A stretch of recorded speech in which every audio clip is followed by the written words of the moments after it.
All right, guys. Last story here today. Um, we got this story out of I think NBC and this Yahoo article here. Uh, Donald Trump's name was redacted off of the Epstein list a ton of times. Just the other day, we learned that he knew that Jeffrey Epstein was trafficking people out of Mar-a-Lago.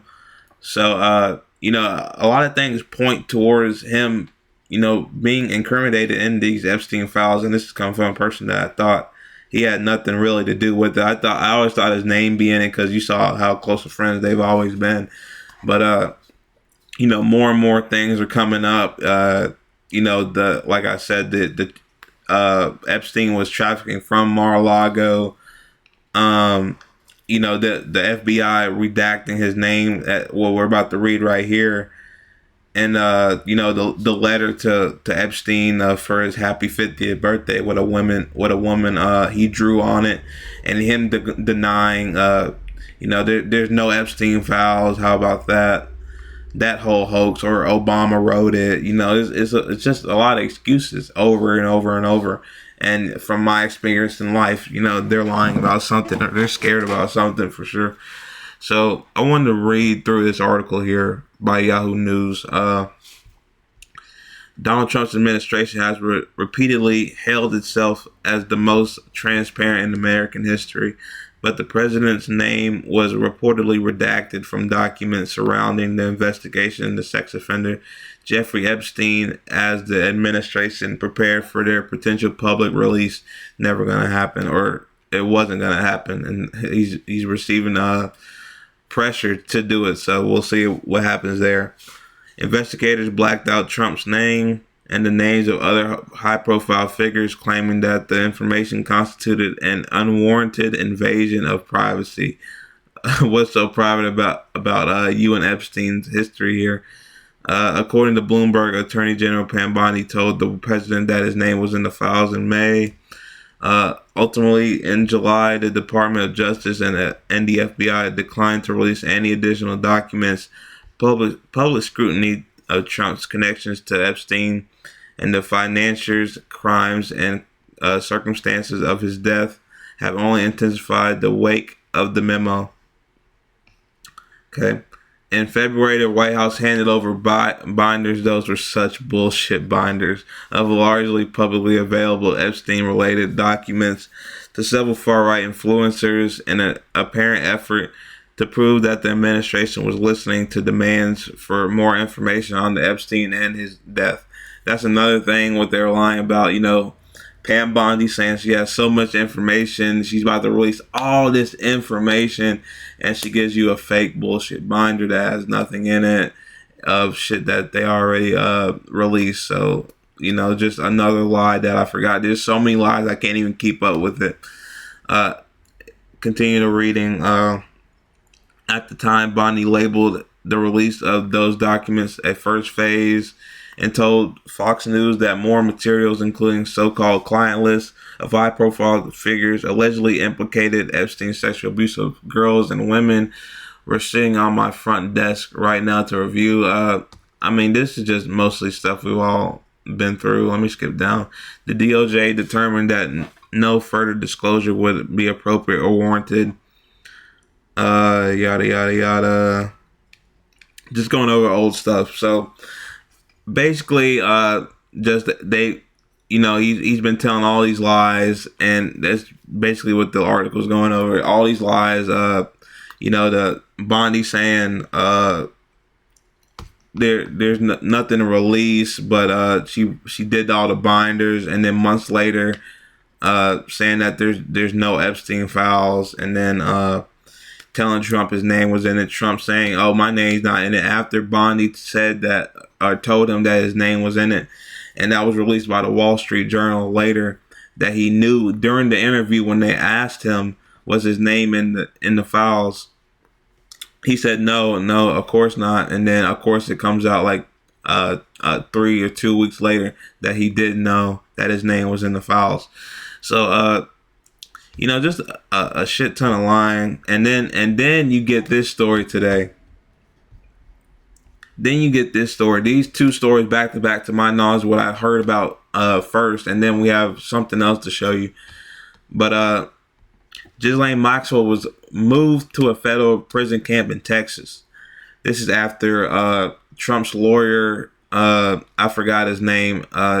They basically went and talked to her in Tallahassee prison and gave her limited immunity or something, so she could basically spew out anything.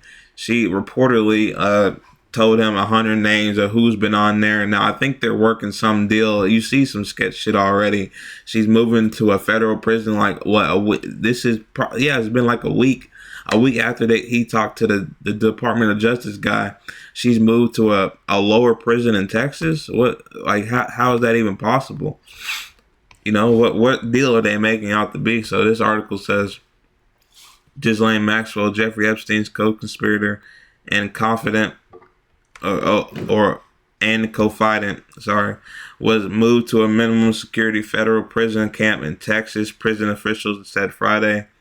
Maxwell, who is serving a 20-year prison sentence for her role in recruiting and trafficking minors for sex, was being held at a low-security facility in Tallahassee, Florida, that housed men and women. The camp in Bryan, Texas, houses only women. Majority of its inmates are serving time for nonviolent offenses and white-collar crime.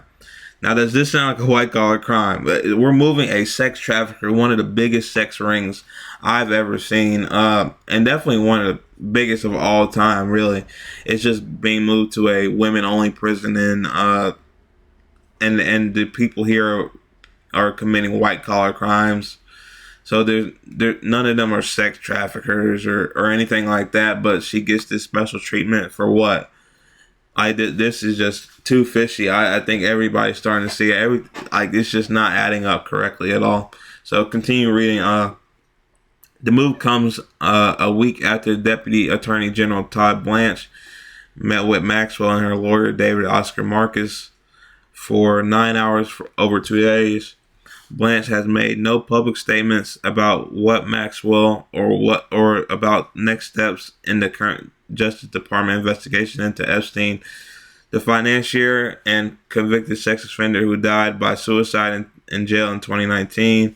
But the meetings came amid a public furor over a July 6th announcement from the DOJ and the FBI that a review of the Epstein case had found, contrary to conspiracy theories, no incriminating client list and no credible evidence that Epstein had been blackmailing famous men and that he did in fact kill himself. Now,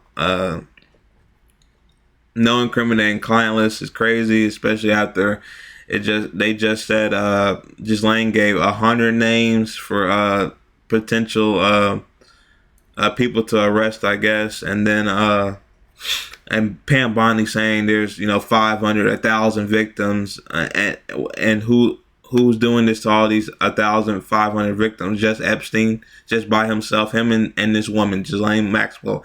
Nobody else is incriminated. I mean, come on, you can't do a sex ring 500 and 1,000 people, victims, and there'd be 2 people for a cover up for this long. I mean, he probably ran that ring something crazy. It's probably 10, 15 years.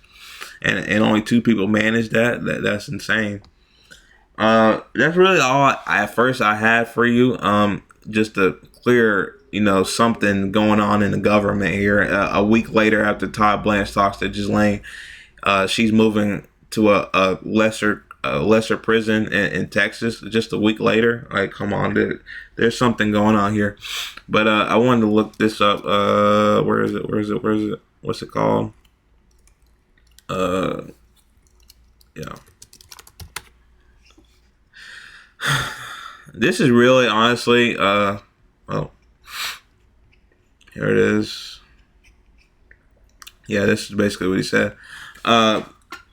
This is honestly to distract. You remember when Elon Musk said he dropped that bombshell, Trump's in the Epstein files. He was so mad about something, and everybody just reacted to it on Twitter. And then he deleted it later or some shit like that. So maybe made good with him or some shit. I don't know. Today, after I seen all this, he says major Democrats and their donors are in the Epstein files too. And then that got like a shitload of lights. Like, and I said, who cares? Release the files. If there's that many Democrats and donors, release the files. Nobody cares. No regular Democrat cares who's in the files. If they're incriminating, arrest them. Nobody cares. So like that's just like a gaslight trick there or some shit. Like the Democrats are in there, so I don't even know what his ploy is there. Like nobody cares if Democrats are in there. You need to be tweeting at Donald Trump to release these files. Every file that they have possession of right now, they need to release. Nobody cares who's in the files. I don't give a fuck who's in the files. Bill Clinton, I don't care. Release all the files now. Yeah, that's basically all I got for you here. You see these people, what you with for Democrats. Like, who cares? Nobody. Look, 48 comments, 5 likes. Nobody cares who's in the thing, bro. So, release the Epstein files, man.